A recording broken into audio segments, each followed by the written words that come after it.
Hola Raúl, ¿cómo estás? Hola, ¿cómo estás, Alexandro? Acá Ahora, impresionado por los delfines y por recordar lo que es el mar peruano. O sea, ahora que lo quieren convertir ¿en qué quieres convertir el mar? en una explotación petrolera, ¿no? Igual que han hecho de la selva. O sea, si la selva está totalmente lotizada para gas o para petróleo, ¿no es El cierto? mar también. Y el mar están haciendo lo propio. Lo que se discutía aquella vez de los petroaudios era eso, ¿no? Cómo lotizar el mar y lotizar la selva, ¿no? Así es. Y es cierto porque... Ahora piensa en el mar con la riqueza que tiene el mar peruano, ¿no? Encima. O sea, encima. es el mar más rico del mundo, ¿no? Exacto. Y estamos haciendo eso, ¿no? Claro, en este mar más rico del mundo lo que hacemos es harina y pescado, en vez de producir para la alimentación de la gente. Y tenemos una sociedad con una alta desnutrición. Y para la alimentación y para la fuente hasta de turismo que podría ser este asunto. Claro, eso ya son las otras bellezas del mar, ¿no? Porque esa zona precisamente, Tumbes y Piura, son zonas muy hermosas. Esta discusión sobre Sechura y los mariscos es parecida, ¿no? Los mariscos no serán tan bellos como los delfines, pero tampoco merecen morir como se señala.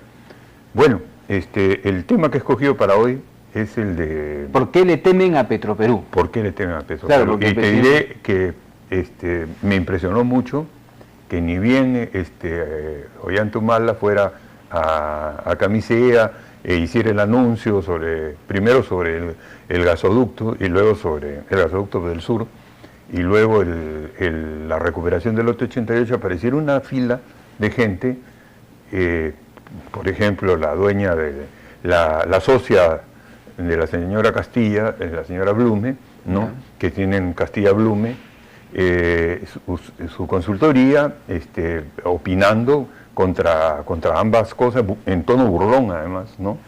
Pedro Pablo Kuczynski y una especie de momia resucitada que se llama César Gutiérrez, que estaba enterrado tanto por los asuntos de los petroaudios como por la famosa falla de Lily Masters, que ahora reapareció dándonos clases. ¿Por qué? Ese señor Gutiérrez estaba metido hasta el cuello en los petroaudios, ¿no? Y ahora claro, sí lo he visto por todos los canales. Claro, pues porque ese señor tiene una fama de haber favorecido un montón de periodistas en la época que era presidente de Petroperú. Dicho ese paso, también fue presidente de Seguro, claro. Lo que prueba que no tiene ninguna especialidad.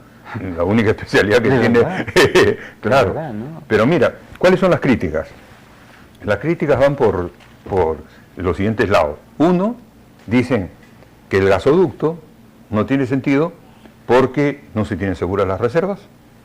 Segundo, la financiación la vamos a poner todos los peruanos porque Petroperú va a poner dinero. Y no hay mercado seguro, ¿ya?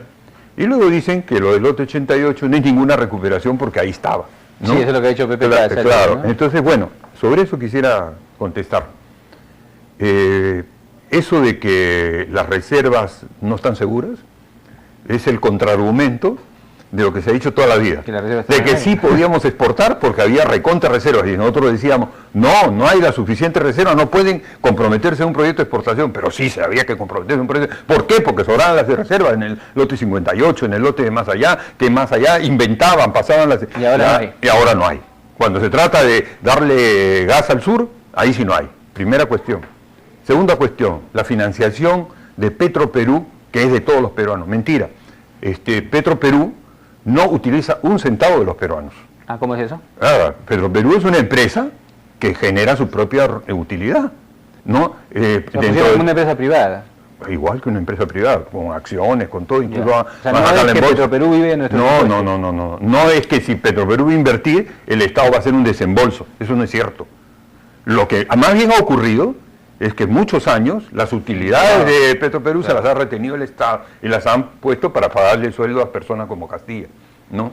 Eso es lo que más bien ha ocurrido vía FONAFE, ¿no? Entonces, no es cierto que a Petroperú, teniendo dinero, le han impedido invertir, le han impedido modernizar la refinería de Talara, le han impedido participar en exploración, le han impedido participar en explotación, le han impedido dirigir el proyecto de Camisea cuando estaba el gas ya... Pero mira, hay un dato bien interesante que yo leí la semana pasada, es que en el año 80 Petroperú producía 200.000 barriles diarios, hoy día produce 50.000, 60.000. Mientras que en Colombia, la estatal en esa época producía 50 y ahora produce lo que producíamos nosotros en el 80. Y así con Chile, y te das una vuelta por Latinoamérica, y las empresas petroleras... Lo que pasa es que a Petroperú le dejaron Talara, porque uno de esos días se le dio un arranque a Fujimori y dijo, ya no me engañen más, ¿no? Sigue subiendo la gasolina y me habían dicho que iba a bajar, ¿no? Y se emperrechinó y decretó que Talara no se vendía. Pero si no, se hubiera vendido. La más grande, que era la Pampilla, ya se había vendido. Ahora, todos los pozos se vendieron. Pozos que producían, era como decirle, mire esta mina de oro, ¿cuánto quiere? Era oro negro. ¿A qué precio se les vende? Mira, por ejemplo, se vendió el lote 10 a Pérez Compac, se le vendió a más o menos 50 millones de dólares. Un lote, ¿ya? Y se lo compró después Petrobras a 220 millones de dólares. Y Petrobras acaba de sacar. Claro, o sea, le vendieron... Y Petrobras es una empresa estatal. Claro, pero hay un montón de empresas estatales ahora en el Perú, pero que son extranjeras. Que son Ecopetrol, Zapet, que es de los chinos. O sea, el fundamento de los neoliberales criollos no tiene asidero. Simplemente es mis amigos que vengan y que se lleven y yo me cobro los sueldos por mis asesorías. En el Perú es un país que no puede tener empresas públicas porque en el Perú somos corruptos, manejamos mal las empresas públicas. En otros países, bien, pero en el Perú alguna falla genética nos hace hacer eso. Y eso está expresado en la Constitución cuando convierte la participación del Estado en la actividad productiva en subsidiaria, y está expresado en una campaña constante que se tiene que ver con esto. Y el punto medular de por qué el Estado no debe participar en actividad económica es Petroperú. A Petroperú era la única empresa peruana que estaba entre las 100 empresas más grandes del mundo. La única. En los 80, a inicios de los 90. A inicios de los 90. ¿Qué pasó? Fujimori se comprometió a no privatizarla. Parte de su campaña era que no se debía privatizar Petroperú, porque si Petroperú era privatizada, se podían producir problemas de desabastecimiento, de falta de inversión, etcétera, etcétera. Sin embargo, él llegó y el Banco Mundial empezó a ejercer una presión tremenda.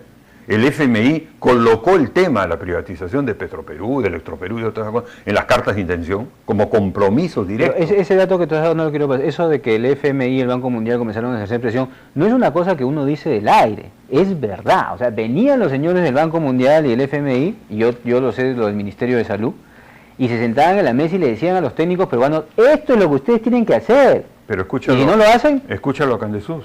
La privatización es el centro de la carta de intención, y creo que no es conveniente para el Perú el cambio de estrategia para seguir con el apoyo del Banco Mundial y el Banco Interamericano de Desarrollo. El emperador Candesús. ¿Y qué hacía Candesús?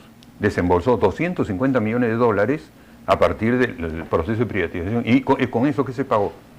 Se pagó a todos los que participaron del proceso de privatización, les pagaron sus sueldos con eso. Y claro, les pagaron sus sueldos y tenían que ser hinchas de la privatización, no podía ser de otra manera. Esos son unos desvergonzados. Pero si es de vergüenza que... Pero es que mira, ahí lo que se instaló es una cultura que dura hasta hoy, ¿ya? Esa cultura de los que tienen 10 puestos y dicen, está bien pagado un maestro con 800 soles. ¿No? Y el otro es director de el otro tiene de banco, director de periódico, claro, RPP y toda la historia. Toda la historia. Ahora, todo este proceso sobre Petroperú se urdió en el tercer piso del edificio J del Banco Mundial en Washington, donde estaba el señor Khalil. El señor Khalil era uno de los estatizadores del petróleo en Argelia. Posteriormente estatizadores cuando la Revolución Argelina, pero luego se cambió, como tantos otros que se cambiaron, acá también. Y entonces, y se siguen cambiando, dicho sea de paso. Y a Khalil le encargaron una tarea, liquidar Petroperú. No privatizar Petroperú, liquidarla, porque Petroperú era un símbolo por aquello de la estatización de Velasco. Entonces, esto compone toda una campaña para satanizar a Petroperú, ¿no? Que tú sabes que a cada rato se expresa, como que era una empresa pésima, etcétera, etcétera. Y la segunda cuestión es el modelo con el cual se le privatizó, porque no se vendió Petroperú, se vendió por pedazos, se la canibalizó. Si queda algo de Petroperú es porque se usó ese método, ¿no? En ese tiempo se discutió, una empresa petrolera tiene que ser integrada, ¿no? Pero se le vendió por pedacitos. El transporte, qué sé yo, se vendieron los grifos, que eran 78, se vendieron los barcos, se vendió el Solgas, que era Solgas también era... Claro, por supuesto, y se vendió Solgas no, se vendió a los chilenos, a 5 millones de dólares. ¿A chilenos son los dueños de Solgas? No, después ellos vendieron el edificio a 5 millones de dólares, y el resto a 60 millones de dólares a Repsol, a los españoles, ¿no? 60 millones le pagó Repsol a ellos, o sea, hubieron compras de este tipo, o sea, compras piratas, ¿ya? Igual pasó con la Transoceánica. La Transoceánica, la empresa de transportes, la de barcos, esta empresa que hasta hoy sigue con contratos tramposos con... Petrolera Transoceánica. Sí, con contratos tramposos con Petroperú, porque tiene una mafia adentro que le da a barcos que son viejísimos de la época de los 70 y 80, que todavía siguen transportando el petróleo y el gas de Petroperú. Entonces, han hecho lo que han querido, y el señor César Gutiérrez sabe lo que es eso, ¿no? Porque él hizo de su propio puño y letra los contratos para darle los lotes a Discovery, algo tendría que ganar ahí. Y no hizo participar a nadie más en Petroperú, porque era un arreglo de él, ¿no? Y ahora, con lo que ha hecho Ollanta, ahora cuando Ollanta ha querido decir, tenemos una empresa como Petroperú y con esta podemos hacer algo, una sociedad, mira, se escandalizan del financiamiento que va a hacer Petroperú en la parte del ducto que va hasta por la selva, para poder viabilizar el ducto, se escandaliza, y que luego va a ser una asociación como Odebrecht. Seguramente que ahí deben haber cosas oscuras que yo no sé, pero lo dicen los que siempre han defendido que el Estado peruano le haya dado el dinero a Odebrecht para hacer las interoceánicas, y se le ha dado todo el dinero y después le ha dado los peajes, ¿no? Son los que están felices con Olmos, donde Odebrecht maneja todas las partes de Olmos.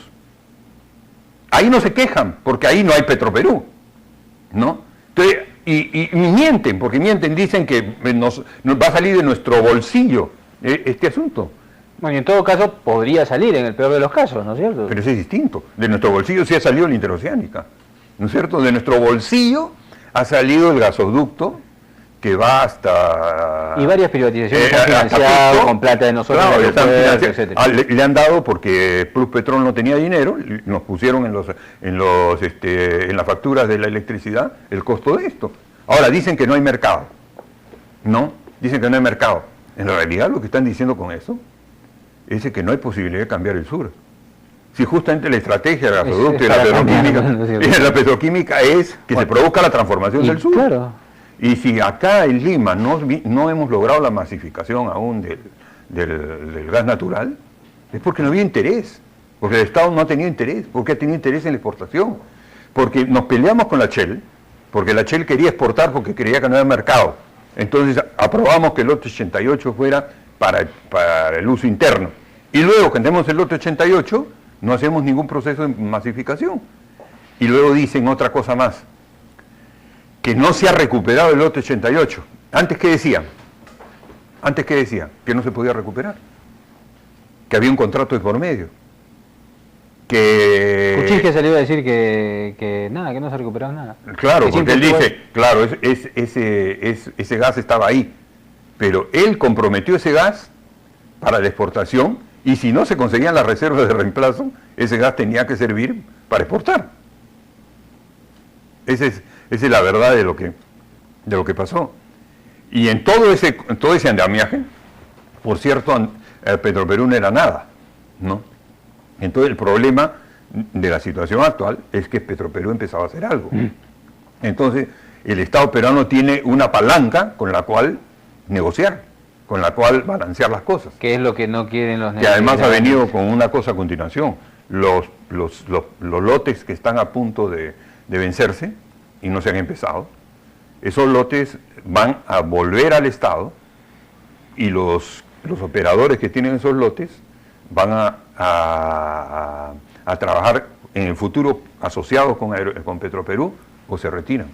Bueno, entonces la reacción no se ha hecho esperar, ha sido automática, siempre con esta idea de que el Estado no puede hacer nada, extremismo puro y generando miedo, ¿no es cierto? Toda inversión del Estado, toda decisión por sectores estratégicos es un y la lógica te la voltean al instante, o sea, cuando a ellos les conviene, no, cuando sí les conviene y tienen todas sus redes, sí. El día en que se demuestre que Petroperú sirve para industrializar el sur, ¿no es cierto?, para masificar el gas, el día que se pueda demostrar eso, si es que antes no lo votan a Humberto Capodónico, ese día todo el discurso neoliberal se habrá caído al suelo. Sí.